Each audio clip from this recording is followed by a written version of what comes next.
lecteurs du soir, bonsoir.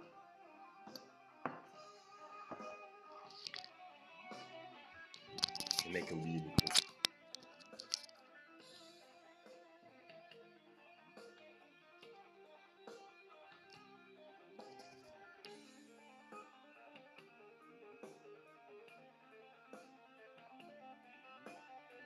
Bon, on est toujours sur Rousseau, toujours sur le contrat social, et on a fini le livre 1, alors on va attaquer le livre 2.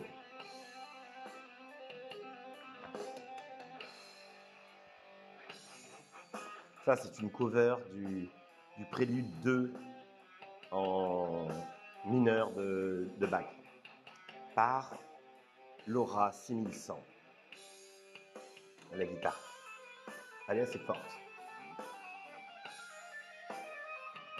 Et je pense que ça va bien avec Rousseau.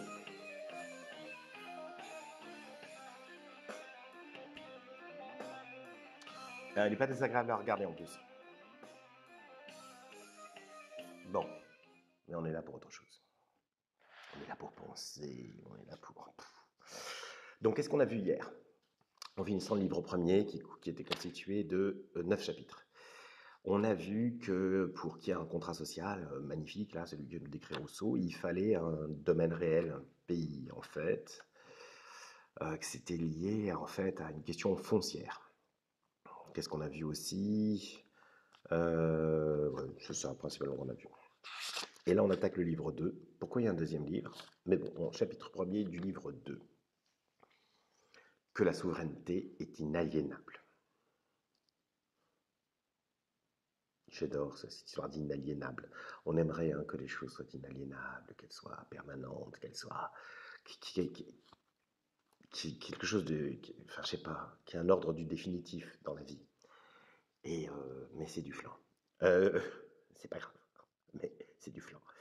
Donc là, bon, lui, il est en mode flan, au pruneau, avec du caramel, et donc la souveraineté est inaliénable. La première et la plus importante conséquence des principes ci-devant établis, et bon, c'est tout le premier livre, est que la volonté générale peut seule diriger les forces de l'État selon la fin de son institution, qui est le bien commun. Donc la volonté générale vise le bien commun, et c'est la seule qui peut légitimement diriger l'État. Car si l'opposition des intérêts particuliers a rendu nécessaire l'établissement des sociétés, c'est l'accord de ces mêmes intérêts qui l'a rendu possible. C'est ce qu'il y a de commun dans ces différents intérêts qui forment le lien social. Et s'il n'y avait pas quelques points dans lesquels tous les intérêts s'accordent, nulle société ne saurait exister. Or, c'est uniquement sur cet intérêt commun que la société doit être gouvernée. Ça, c'est bien ça. Des intérêts, il faut qu'on ait des intérêts communs, en fait, pour que la société puisse exister. S'il n'y en a pas, c'est cuit. Je suis en train de réfléchir par rapport à la situation actuelle. Est-ce qu'il y a des gens qui n'ont plus aucun intérêt commun? Sans doute. Je dis donc que la souveraineté n'étant que l'exercice de la volonté générale, ne peut jamais s'aliéner et que le souverain, qui n'est qu'un être collectif, ne peut être représenté que par lui-même. Le pouvoir peut bien se transmettre, mais non pas la volonté. Il n'a rien prouvé là, c'est naze, ça brasse. En effet, s'il n'est pas impossible qu'une volonté particulière s'accorde sur quelques points avec la volonté générale, il est impossible au moins que cet accord soit durable et constant, car la volonté particulière tend par sa nature aux préférences et la volonté générale à l'égalité. Il est plus impossible encore qu'on ait un garant de cet accord quand même il devrait toujours exister. Ce ne serait pas un effet de l'art mais du hasard. Le souverain peut bien dire « je veux actuellement ce que veut un tel homme ou du moins ce qu'il dit vouloir », mais il ne peut pas dire « ce que cet homme voudra demain, je le voudrais encore ». Je le voudrais encore. Puisqu'il est absurde que la volonté se donne des chaînes pour l'avenir. Moi, c'est pour des phrases comme ça que je kiffe. Il est absurde que la volonté se donne des chaînes pour l'avenir. Avec le puisque c'est encore plus beau. Puisqu'il est absurde que la volonté se donne des chaînes pour l'avenir, il faudrait en fait faire des sortes de... Ça donne envie d'écrire en fait. Il faudrait faire un atelier d'écriture. Voilà. Votre texte va commencer par ça. Puisqu'il est absurde que la volonté se donne des chaînes pour l'avenir, virgule. Et vous continuez. Et à la fin, on lit les textes et le meilleur gagne une tablette de chocolat.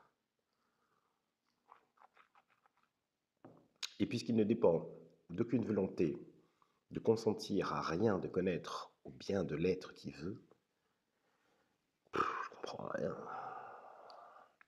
Si donc le peuple promet simplement d'obéir, il se dissout par cet acte, il perd sa qualité de peuple. À l'instant qu'il y a un maître, il n'y a plus de souverain, et dès lors, le corps politique est détruit. Bon, ce qui veut dire en fait, c'est que la volonté générale, c'est cet être collectif qui va diriger grâce au pacte social qui est créé et qui va diriger l'État pour le bien de tous et ça va être super cool. Ce qui veut dire en fait, c'est que ça ne peut pas se figer en fait. Il faut qu'en permanence, on peut pas savoir ce que la volonté générale va vouloir demain. Et si on le sait, c'est fini. Ça veut dire qu'elle n'existe plus en fait. Il n'y a plus de volonté générale, il y a eu une sclérose. Ce n'est point à dire que les ordres des chefs ne puissent passer pour des volontés générales, tant que le souverain libre de s'y opposer ne le fait pas. En pareil cas, du silence universel, on doit présumer le consentement du peuple. Ceci s'expliquera plus au long. Ça aussi, c'est un beau morceau de phrase. Du silence universel, on doit présumer le consentement du peuple. Et c'est vrai qu'il ne dit mot consent, qui ne se révolte pas est d'accord pour subir son joug, son sort. Et là, c'est ce qui nous arrive. Tranquillou, en fait. On est dans un pays où on ne peut plus acheter de livres, on ne peut plus sortir de chez soi. On nous a sorti quand même qu'il fallait avoir le masque chez soi, sans signer une dérogation, en fait. Les commerces s'effondrent, bon, au profit de grands groupes. Et à la fin, qu'est-ce qui va se passer? On va tous dépendre de grands groupes commerciaux, énormes groupes, agroalimentaires, pharmaceutiques, puisque tout sera mort, petits commerces, les trucs, etc. Que des commerces, d'ailleurs que sur de l'essentiel, des rayons essentiels, en fait, sans lesquels on ne peut pas vivre, et puis de l'État, en fait. C'est même plus des enfants, c'est des larves de ruches qu'on est devenus, en fait. Et ils ne veulent pas lire, en fait. Et et ça se fait apparemment dans une sorte de désordre, en fait. C'est ça qui est intéressant. Progressivement, un coup par-ci, un coup par-là, mais quand on voit le résultat, en fait, tranquillement, on enlève le Covid, on enlève tout le reste, en fait. On regarde le résultat, l'état des libertés publiques, en fait.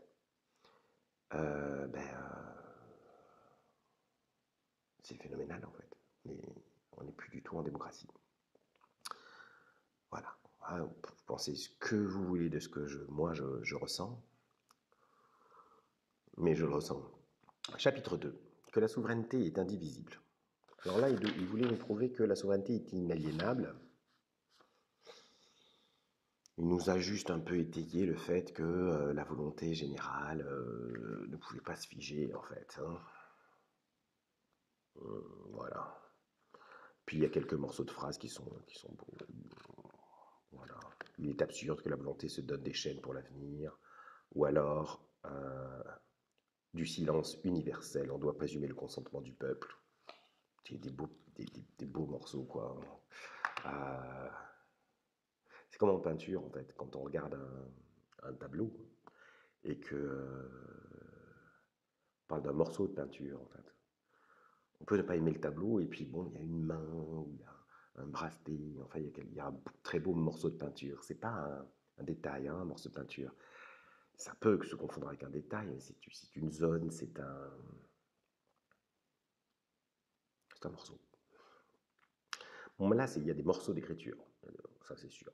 Même dans les chapitres merdouilleux comme celui-là. Il y en a eu d'autres, hein, de chapitres merdouilleux. C'est rassurant d'ailleurs de voir un auteur comme ça, énorme, dans un livre aussi célèbre et fondamental, merdouiller. C'est seulement quand on le lit qu'on se rend compte qu'il merdouille, en fait. Oui, mais qui tu marques pour dire que Rousseau merdouille? Mais oui, mais moi je trouve qu'il merdouille parce qu'il y a des chapitres où il merdouille pas. C'est limpide, c'est cristallin, c'est même pas aiguisé. Je veux dire, ça tranche comme une lame de rasoir, et puis il y a les chapitres, pour l'impression qu'il rame il rame dans la boue, quoi. C'est tout. Donc maintenant, on nous a dit qu'elle était inaliénable, enfin, on l'a surtout affirmé, et on nous dit que la souveraineté est indivisible. Pour la même raison que la souveraineté est inaliénable, elle est indivisible. Car la volonté est générale ou elle ne l'est pas. Ah, c'est bon, je viens de comprendre. Oui, comme c'est la volonté générale, elle ne peut pas être confisquée par certaines personnes. Et elle est indivisible aussi parce qu'elle est générale. Donc en fait, pour que la volonté générale reste saine, fasse son office, il faut qu'elle reste absolument générale, en fait, pour être à la fois inaliénable et indivisible, pour ne pas pouvoir rentrer dans la main de quelqu'un qui, par exemple, gouvernerait par décret en se passant de l'Assemblée nationale depuis des mois et des mois, et pour ne pas être, divisible, en fait. C'est-à-dire tomber aux mains, peut-être pas d'une seule personne, mais d'une coterie. Car la volonté est générale ou elle ne l'est pas. Elle est celle du corps du peuple ou seulement d'une partie. Dans le premier cas, cette volonté déclarée est un acte de souveraineté fait loi. Dans le second, ce n'est qu'une volonté particulière ou un acte de magistrature. C'est un décret tout au plus. On en vient au décret. Ben voilà les décrets. Voilà. Voilà. Donc d'après Rousseau, le décret n'est pas un acte de la volonté générale. Hein. Donc il est d'accord avec moi en fait, Rousseau. On n'est plus dans le pacte social là. Putain, Rousseau est d'accord avec moi. Mais nos politiques, ne pouvant diviser la souveraineté dans son principe, la divisent dans son objet. Ils la divisent en force et en volonté, en puissance législative et en puissance exécutive, en droit d'impôt, de justice et de guerre, en administration intérieure et en pouvoir de traiter avec l'étranger. Tantôt ils confondent toutes ces parties et tantôt ils les séparent. Ils font du souverain un être fantastique et formé de pièces rapportées. C'est comme s'ils composaient l'homme de plusieurs corps, dont l'un aurait des yeux, l'autre des bras, l'autre des pieds, et rien de plus. Les charlatans du Japon dépaissent, dit-on, un enfant aux yeux des spectateurs, puis jetant en l'air tous ses membres l'un après l'autre, ils font retomber l'enfant vivant et tout rassemblé. Tels sont à peu près les tours de gobelets de nos politiques. Après avoir démembré le corps social par un prestige digne de la foire, ils rassemblent les pièces on ne sait comment. Putain, voilà. Voilà, vous comprenez pourquoi j'ai dit que dans certains chapitres, il merdoit et puis il y a des paragraphes comme ça, en fait. Là, il merdoit pas, là c'est énorme. Hein. Mais nos politiques, je relis. Mais nos politiques, ne pouvant diviser la souveraineté dans son principe, la divisent dans son objet. Ils la divisent en force et en volonté, en puissance législative et en puissance exécutive, en droit d'impôt, de justice et de guerre, en administration intérieure et en pouvoir de traiter avec l'étranger. Tantôt, ils confondent toutes ces parties et tantôt ils les séparent. Ils font du souverain un être fantastique et formé de pièces rapportées. C'est comme s'ils composaient l'homme de plusieurs corps dont l'un aurait des yeux, l'autre des bras, l'autre des pieds et rien de plus. Les charlatans du Japon dépaissent, dit-on, un enfant aux yeux des spectateurs, puis jetant en l'air tous ses membres l'un après l'autre, ils font retomber l'enfant vivant et tout rassembler. Tels sont à peu près les tours de gobelets de nos politiques. Après avoir démembré le corps social par un prestige digne de la foire, ils rassemblent les pièces on ne sait comment. Bon, on attend le rassemblement miraculeux des pièces là qu'ils ont démembrées. Ils ont démembré nos hommes politiques, mais on attend que les morceaux de l'enfant retombent et que l'enfant soit remembré. Là, on attend la fin du tour en fait de magie. Hein. On est curieux et puis on est impatient que ça marche en fait. On ne voudrait pas qu'il y ait un accident. Cette erreur vient de ne s'être pas fait des notions exactes de l'autorité souveraine et d'avoir pris pour des parties de cette autorité ce qui n'en était que des émanations. Ainsi, par exemple, on a regardé l'acte de déclarer la guerre et celui de faire la paix comme des actes de souveraineté, ce qui n'est pas, puisque chacun de ces actes n'est point une loi, mais seulement une application de la loi. Un acte particulier qui détermine le cas de la loi, comme on le verra clairement quand l'idée attachée au mot loi sera fixée. Ouais. Donc la volonté générale s'exprimait d'un point de vue législatif, en fait, juridique. Elle formerait les lois, mais par contre, l'application des lois ne serait pas exactement l'expression de la volonté générale, en fait. Ça commencerait à déconner, en fait. En suivant de même les autres divisions, on trouverait que toutes les fois qu'on croit voir la souveraineté partagée, on se trompe, que les droits qu'on prend pour des parties de cette souveraineté lui sont tous subordonnés et supposent toujours des volontés suprêmes dont ces droits ne donnent que l'exécution. J'ai du mal à comprendre là. Donc là, il y aurait un... Donc il y a la volonté, les lois et l'exécution. Il y a 3 niveaux en fait. 3 niveaux. Donc la volonté générale se fixerait d'une certaine manière dans les lois. Ça serait déjà une dégradation de la volonté générale, puis qui serait appliquée ponctuellement, et ça serait une seconde dégradation de la volonté générale en fait. Donc voilà, donc il y a la volonté générale. Déjà, elle s'altère en s'exprimant à travers des lois, et elle s'altère encore plus quand ces lois sont appliquées à la one again par nos gouvernants. Oui, c'est ce que je comprends, mais je ne suis pas sûr que ce soit ça. On ne saurait dire combien ce défaut d'exactitude a jeté d'obscurité sur les décisions des auteurs en matière de droit politique, quand ils ont voulu juger des droits respectifs des rois et des peuples sur les principes qu'ils avaient établis. Pourquoi je mets des z à toutes les liaisons là? Je sais pas, j'adore le z. C'est mon côté abeille. Je mets toutes les liaisons en z parce que je me dis peut-être que je vais réussir à faire du miel en faisant ça. Chacun peut voir dans les chapitres 3 et 4 du premier livre de Grotius, toujours ce Grotius, comment ce savant homme et son traducteur Barbeyrac s'enchevêtrent, s'embarrassent dans leur sophisme, crainte d'en dire trop ou de ne pas en dire assez selon leur vue et de choquer les intérêts qu'ils avaient à concilier. Grotius, réfugié en France, mécontent de sa patrie et voulant faire sa cour à Louis XIII, à qui son livre est dédié, n'épargne rien pour dépouiller les peuples de tous leurs droits et pour en revêtir les rois avec tout l'art possible.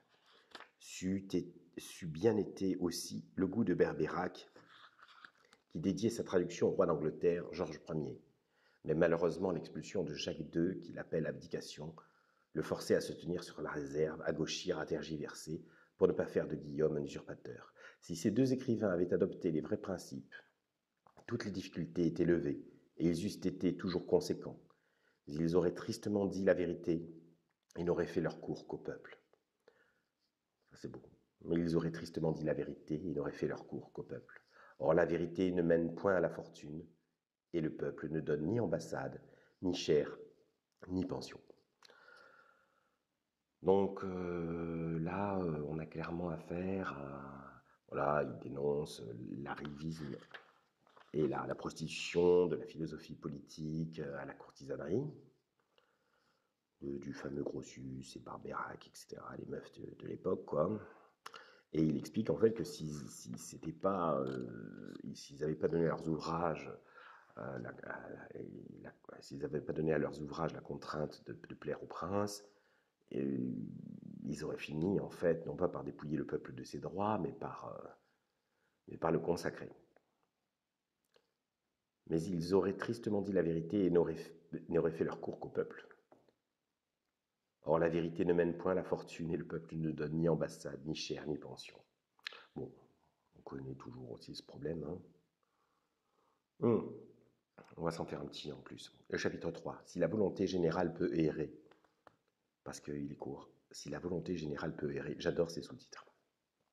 Il y avait le domaine réel, et là, si la volonté générale peut errer. Et puis en plus, peut-être que ça s'applique à nous, parce qu'on est mal barré là. Il s'ensuit de ce qui précède que la volonté générale est toujours droite et tend toujours à l'utilité publique. Mais il ne s'ensuit pas que les délibérations du peuple aient toujours la même rectitude. On veut toujours son bien, mais on ne le voit pas toujours. Jamais on ne corrompt le peuple, mais souvent on le trompe. Et c'est alors seulement qu'il paraît vouloir ce qui est mal. Ouh, c'est beau ça. Jamais on ne corrompt le peuple, mais souvent on le trompe. Et c'est alors seulement qu'il paraît vouloir ce qui est mal. Il y a souvent bien de la différence entre la volonté de tous et la volonté générale. J'aime cette distinction. Celle-ci ne regarde qu'à l'intérêt commun, l'autre regarde à l'intérêt privé, et n'est qu'une somme de volonté particulière. Voilà ce qu'il explique dans cette histoire de pacte social, c'est que si tout le monde se met ensemble pour défendre les mêmes intérêts, parce qu'ils convergent, c'est une somme de volonté particulière, ce pacte, mais qui n'a pas créé la volonté générale, c'est-à-dire cette entité intangible qui veut le bien de tous. Et pourtant, en apparence, oui. Enfin, sur l'action et les résultats, ça peut tromper. Mais en fait, il y a une différence entre la volonté de tous et la volonté générale. Ça, j'aime bien. Mais ôter de ces mêmes volontés, les plus et les moins qui s'entre-détruisent, reste pour somme des différences. Reste pour somme des différences la volonté générale. Bon. Donc là, ce qu'il explique, c'est qu'il y a un jeu qui n'est pas à somme nulle, c'est un jeu à somme, au contraire, à somme mystique, quoi. Bon. Si, quand le peuple suffisamment informé délibère, les citoyens n'avaient aucune communication entre eux, du grand nombre de petites différences résulterait toujours la volonté générale, et la délibération serait toujours bonne. Mais quand il se fait des brigues, des associations partielles aux dépens de la grande, la volonté de chacune de ces associations devient générale par rapport à ses membres, et particulière par rapport à l'État.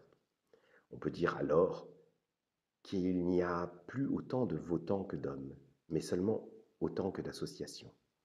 Bon, là, il est en train de parler du communautarisme, un peu, des partis politiques, qui ont été condamnés par tous les grands hommes politiques de l'histoire de France. Mais c'est... Il parle, en fait, voilà, des sous-groupes, en fait. Si. C'est pour ça, en fait, que dans la Constitution française, normalement, la France ne reconnaît aucune communauté, sinon la communauté nationale. Ça vient de Rousseau. Pourquoi? À cause de ce paragraphe. Si, quand le peuple suffisamment informé délibère, les citoyens n'avaient aucune communication entre eux, du grand nombre de petites différences résulterait toujours la volonté générale, et la délibération serait toujours bonne. Mais quand il se fait des brigues, des associations partielles aux dépens de la grande, partis politiques, communautés, groupements d'intérêts, la volonté de chacune de ces associations devient générale par rapport à ses membres, et particulière par rapport à l'État. On peut dire alors qu'il n'y a plus autant de votants que d'hommes, mais seulement autant que d'associations. Les différences deviennent moins nombreuses et donnent un résultat moins général.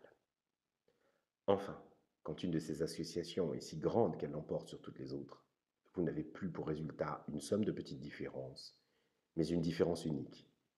Alors, il n'y a plus de volonté générale, et l'avis qui l'emporte n'est qu'un avis particulier. Putain. Putain de merde. Il importe donc, pour avoir bien l'énoncé de la volonté générale, qu'il n'y ait pas de société partielle dans l'État, et que chaque citoyen n'opine que d'après lui. Telle fut l'unique et sublime institution du grand Lycurgue, que s'il y a des sociétés partielles, il en faut multiplier le nombre et en prévenir l'inégalité, comme firent Solon, Numa, Servius. Ces précautions sont les seules bonnes pour que la volonté générale soit toujours éclairée et que le peuple ne se trompe point.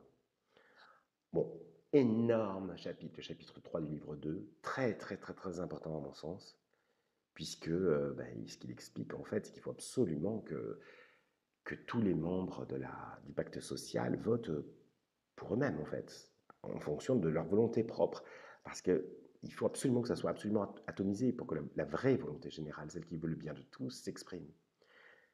S'il y a ce qu'il appelle des sociétés partielles, c'est très beau aussi, des sociétés partielles, communauté, groupement d'intérêt, baronnie, tout ce que vous voulez en fait. À ce moment-là, ça dérape.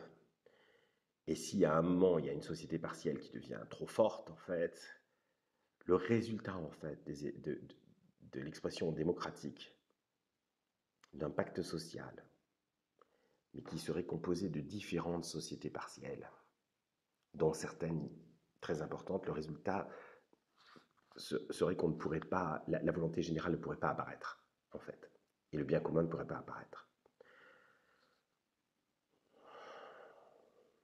Et donc, techniquement, il faut attaquer, puisqu'après, il nous parle de plein de bonhommes, à mon avis, dans l'Antiquité, il faut attaquer les sociétés partielles, en fait. Pour que chaque individu, comme il le dit, il importe donc, pour avoir bien l'énoncé de la volonté générale, qu'il n'y ait pas de société partielle dans l'État et que chaque citoyen n'opine que d'après lui. C'est beau ça, que chaque citoyen n'opine que d'après lui. Il faudrait qu'on vote et que chacun n'opine que d'après lui, en fait. Et pas parce qu'il est ceci, ou il est cela, ou il appartient à tel syndicat, ou telle religion, ou telle région, ou telle... Énorme, c'est énorme. Je vous relis, puis après on arrêtera là. Je vous relis là les 2 derniers paragraphes, c'est sublime ici. Si, quand le peuple suffisamment informé délibère, les citoyens n'avaient aucune communication entre eux, du grand nombre de petites différences résulterait toujours la volonté générale, et la délibération serait toujours bonne. Mais quand il se fait des brigues, des associations partielles aux dépens de la grande, la volonté de chacune de ces associations devient générale par rapport à ses membres, et particulière par rapport à l'État. On peut dire alors qu'il n'y a plus autant de votants que d'hommes, mais seulement autant que d'associations. Les différences deviennent moins nombreuses et donnent un résultat moins général. Enfin, quand une de ces associations est si grande qu'elle l'emporte sur toutes les autres, vous n'avez plus pour résultat une somme de petites différences, mais une différence unique. Alors, il n'y a plus de volonté générale, et l'avis qui l'emporte n'est qu'un avis particulier. Il importe donc, pour avoir bien l'énoncé de la volonté générale, qu'il n'y ait pas de société partielle dans l'État, et que chaque citoyen n'opine que d'après lui. Je ne lis pas la fin. Bon, du coup, si on lit le chapitre 3 du livre second du deuxième livre du contrat social de Rousseau, il faut s'attaquer aux sociétés partielles, en fait. Voilà. Pour obtenir à nouveau l'expression de la volonté générale. Il y a un lien comme ça entre les individus et moi, je retrouve cet esprit dans donc, cette histoire que la Constitution française ne reconnaît pas d'autres communautés que la communauté nationale. Je vois aussi, et bon, ça a dérivé depuis 30 ans, mais théoriquement, moi j'étais choqué, plus jeune, de voir des personnels politiques rencontrer des responsables religieux qui représentaient quoi en fait les mecs, enfin c'est parti en vrille, mais ça fait 30 ans que c'est parti en vrille, mais du coup on voit le résultat. Et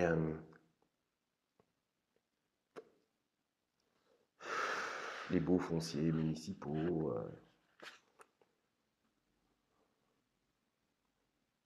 on voit le résultat. Et j'en vois aussi l'expression dans le fait que, par exemple, dans le suffrage universel du président de la République, cette histoire que chacun vote pour un seul homme, en fait, qui va incarner la volonté générale. Mais là, il y a même une désaffection du vote. Enfin, si vous me demandez de toute manière, je sais que vous vous en foutez, mais je vous le dis quand même, moi, ça fait très, très, très longtemps, j'ai plus du tout la sensation d'être en démocratie. J'avais déjà cette sensation de ne pas être en démocratie avant qu'elle disparaisse, je veux dire, avant que vous soyez tous enfermés chez vous, croyant qu'on vous protège, sans pouvoir acheter de livres et en devant signer un papier avant de sortir pour aller à la boulangerie. Mais c'est pour votre bien. Attention, la vaccination obligatoire arrive avec un vaccin bâclé en moins de 2 ans, avec les militaires et tout. Ils vont passer, ils vont vous vacciner. Vous pensez que ce délire, c'est en cours en Angleterre. Ils ont formé les kinés, etc. et tout.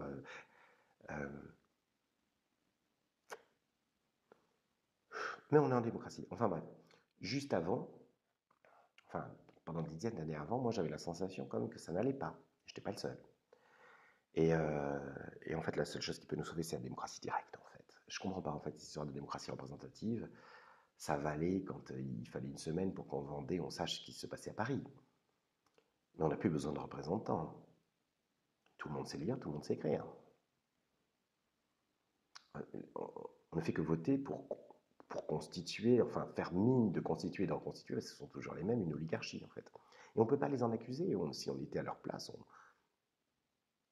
on serait comme eux. Vous avez tous un prix, moi aussi. Moi, je m'apprête à voter pour quelque chose, je ne sais pas, moi, Il y a quelqu'un qui prend contact avec moi, qui m'explique que je pourrais avoir des costards gratuits, des vacances. Bon, attention, je suis pur, moi, je suis extraordinaire comme vous tous. Donc je dirais non, mais en fait, ça dépend. Ça dépend, honnêtement, ça dépend. Ça dépend jusqu'à. En fait, ça dépend du chiffre, en fait. Honnêtement, je pense que je pourrais résister assez loin, quoi. Mais je sais pas, moi, si je pourrais résister à une dizaine de millions d'euros sur un compte aux îles Caïmans. Je sais pas. Ça dépend du vote qu'on veut m'acheter, si j'étais député, je veux dire.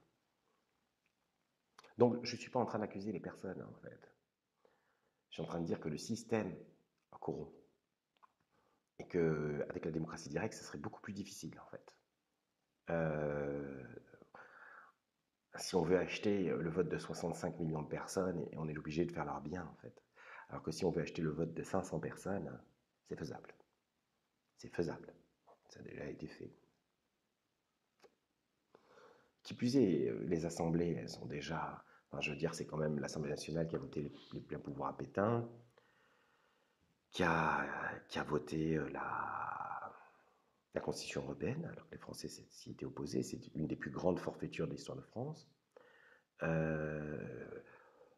Qui a traité la Constitution à force de révision régulière à Versailles, mais comme la dernière je sais pas, des Fantines. Je veux dire, ils lui ont arraché les dents, ils lui ont rasé la tête, ils l'ont violé dans tous les sens. Ça ne veut plus rien dire maintenant. Ils l'ont désynchronisé avec le quinquennat, etc. Histoire que les chaises musicales tournent plus vite, parce qu'ils sont tous solidaires, en fait, entre eux. Il faut que tout le monde ait à manger, il faut que ça tourne plus vite, en fait. C'était la seule raison. Oh, Marc, mais putain, mais qu'est-ce qu'il est cynique. Je suis pas cynique. C'est pas la faute des individus. Mais donc voilà, avec une démocratie directe, il n'y aurait pas de société partielle, en fait. Ou il y aurait des sociétés partielles, mais elles seraient flinguées à chaque vote par l'atomisation technique des votes, puisque chacun, comme dit Rousseau, serait à chaque vote dans une démocratie directe, chaque semaine, il serait obligé de n'opiner que d'après lui. Mais là, avec les partis, les assemblées, les trucs et tout ça, les sociétés partielles, et je parle même pas des religions et du reste. Hein. Bon, sur ce, j'ai un film avec Jack Nicholson à regarder. Non pas que je le regarde avec Jack Nicholson, je me bien, remarque. Mais il y a Jack Nicholson dedans. Et un très beau film. J'ai déjà vu en fait. Mais ça me fait plaisir de le revoir. On va se mettre un générique de fin, toujours avec. Comment ça s'appelle déjà Laura 6100. 6100.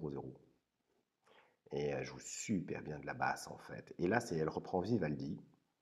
Le printemps de Vivaldi. Écoutez-moi ça, c'est énorme.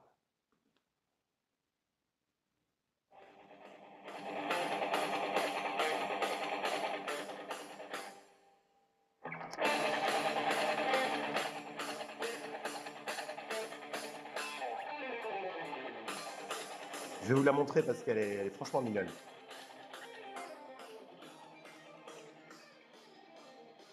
Bon, là, on va mettre sa tête.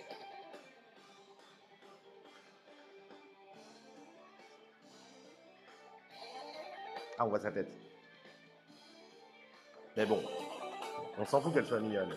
C'est la cerise sur le gâteau. Elle joue comme une déesse.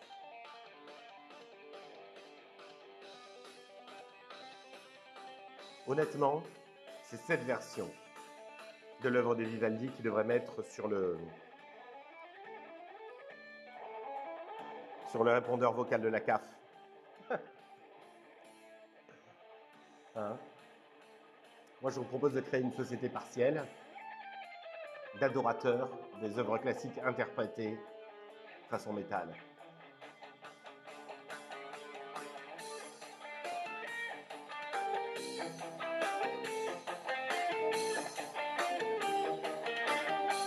Bon. Ben, on se voit demain, 10h 22h. Écoute ça.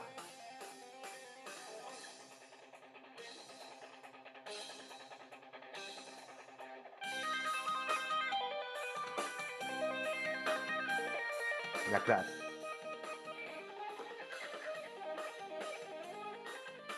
Allez,